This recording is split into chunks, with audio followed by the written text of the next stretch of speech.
Selamat pagi anak-anak.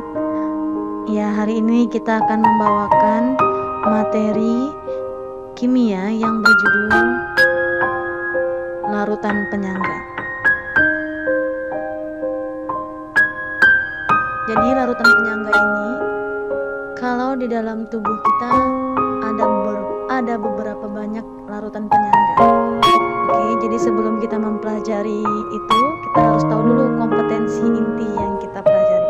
Oke, kompetensi intinya itu adalah memahami, menerapkan, dan menganalisis pengetahuan faktual, konseptual, prosedural, dan metakognitif berdasarkan rasa ingin tahunya tentang ilmu pengetahuan, teknologi, seni, budaya, dan humaniora dengan wawasan kemanusiaan, kebangsaan, kenegaraan, dan peradaban terkait fenomena dan kejadian, serta menerapkan pengetahuan prosedural pada bidang kajian yang spesifik sesuai dengan bakat dan minatnya untuk memecahkan masalah. Kemudian kita juga harus mengetahui kompetensi dasar yang kita miliki. Yang pertama itu adalah menyelidiki sifat larutan penyangga dan menerapkannya untuk menjelaskan peranan larutan penyangga dalam tubuh makhluk hidup dan kehidupan sehari-hari. Jadi kita akan mempelajari larutan buffer, itu juga sama dengan larutan penyangga. Indikator pelajaran ini adalah yang pertama, memahami sifat-sifat larutan asam basa, metode pengukuran dan terapannya. Kemudian mengukur pH larutan penyangga dan bukan larutan penyangga setelah ditambah sedikit asam, sedikit basa ataupun pengenceran. Kemudian menurunkan persamaan untuk menentukan H positif atau OH- dalam suatu larutan penyangga. Kemudian yang keempat itu menghitung pH atau pH larutan penyangga dengan menggunakan prinsip keseimbangan. Menghitung pH larutan penyangga pada penambahan sedikit asam, basa, atau pengenceran.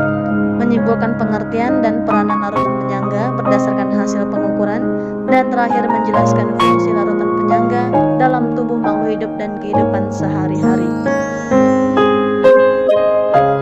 Materi bahan ajar kita adalah larutan penyangga. Jadi, sebagian besar reaksi kimia dalam industri maupun dalam tubuh manusia memerlukan pH stabil agar kondisi pH tidak berubah. Ini dapat disimpulkan bahwa larutan penyangga itu memiliki pH yang relatif stabil atau mempertahankan harga pH walaupun dia ditambahkan sedikit asam maupun basa. Jadi larutan penyangga itu terdiri dari dua jenis. Yang pertama ada larutan penyangga asam yang itu mengandung asam lemah dan garamnya. Kemudian larutan penyangga basa itu mengandung basa lemah dan garamnya. Bagaimana komponen pembentuk larutan penyangga? Yang pertama, larutan penyangga asam itu adalah yang mengandung asam lemah dan basa konjugasinya, di mana basa konjugasinya itu berasal dari garam. Kemudian contohnya itu bisa saja CH3COOH dan CH3COO- dari garam pembentuk basa konjugasinya. Bisa berupa natrium asetat ataupun kalium asetat, atau bisa saja dia amonium asetat dan lain sebagainya. Kemudian yang kedua ada larutan penyangga basa yang terdiri dari basa lemah dan asam konjugasinya, di mana basa asam konjugasinya itu berasal dari garamnya. Contohnya NH4OH dan NH4 positif. Garamnya itu berasal dari NH4Cl atau NH4 2 kali SO4. Apakah yang terjadi jika ke dalam larutan penyangga ditambahkan sedikit asam, sedikit basa maupun pengenceran? Bagaimana yang terjadi?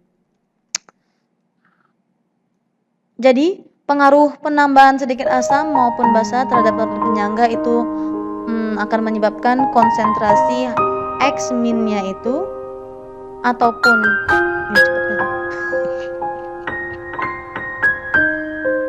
pengaruhan penambahan asam maupun basa terhadap larutan penyangga itu akan menyebabkan pH yang berubah itu sedikit saja.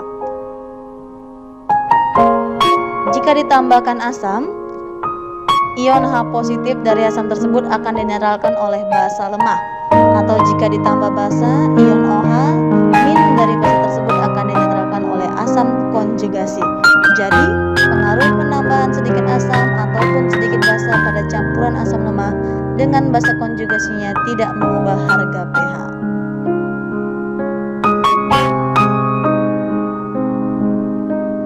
Pengaruh pengenceran terhadap larutan penyangga pun juga begitu. Jadi misalkan ada 100 ml larutan penyangga, kemudian ditambahkan air sehingga larutannya menjadi 1000 ml atau 1 liter, maka pH yang pada mulanya 4,74 berubah menjadi 4,82. Jadi dapat dikatakan bahwa pengenceran suatu larutan penyangga itu tidak mengalami perubahan. Bagaimana menentukan pH larutan penyangga? Jadi kita dapat menggunakan rumus mencari H positifnya. Jadi misalkan basa buffer asam itu konsentrasi H positifnya bisa kita cari melalui rumus Ka dikalikan konsentrasi asam lemah per konsentrasi basa konjugasinya. Adapun menentukan basa konjugasi yang memiliki 2 anion, maka kita harus dikalikan dengan 2. Itu disebut juga dengan valensi. Kemudian yang kedua, ada larutan penyangga dari basa lemah, di mana ada reaksinya contohnya ini, dan mencari rumus konsentrasi OH-nya sama dengan Kb dikali konsentrasi basa lemah per konsentrasi asam konjugasinya. Kalau dia memiliki 2 anion, maka harus dikalikan 2 untuk asam konjugasinya. Apa fungsi larutan penyangga dalam tubuh makhluk hidup serta apa kegunaannya dalam kehidupan sehari-hari? Kita lihat ini gambar darah. Jadi fungsi larutan penyangga yang pertama adalah untuk menjaga pH darah.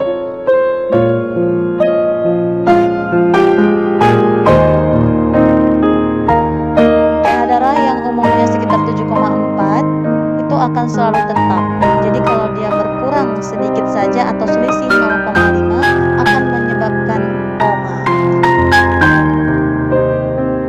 Fungsi larutan penyangga yang pertama itu juga terjadi dalam obat-obatan ataupun makanan kaleng. Kemudian yang berikutnya contohnya adalah obat tetes mata yang sering kita gunakan, kemudian obat suntik.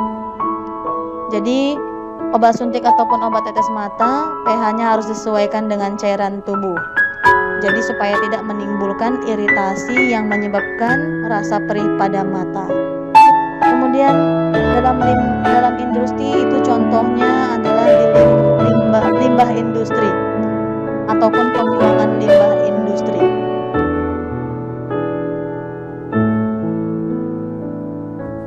Jadi dalam industri, larutan penyangga digunakan untuk penanganan limbah. Larutan penyangga yang ditambahkan pada limbah untuk mempertahankan pH adalah 5-7,5. Hal itu untuk memisahkan materi organik pada limbah sehingga layak dibuang ke perairan. Pada sistem biologi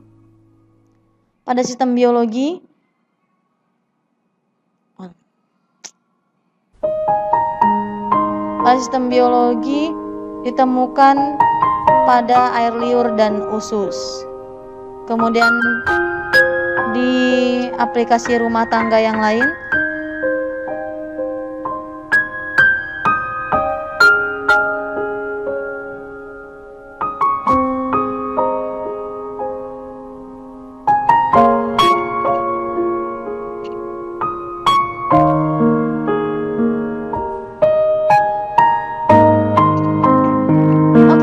saja dari Ibu.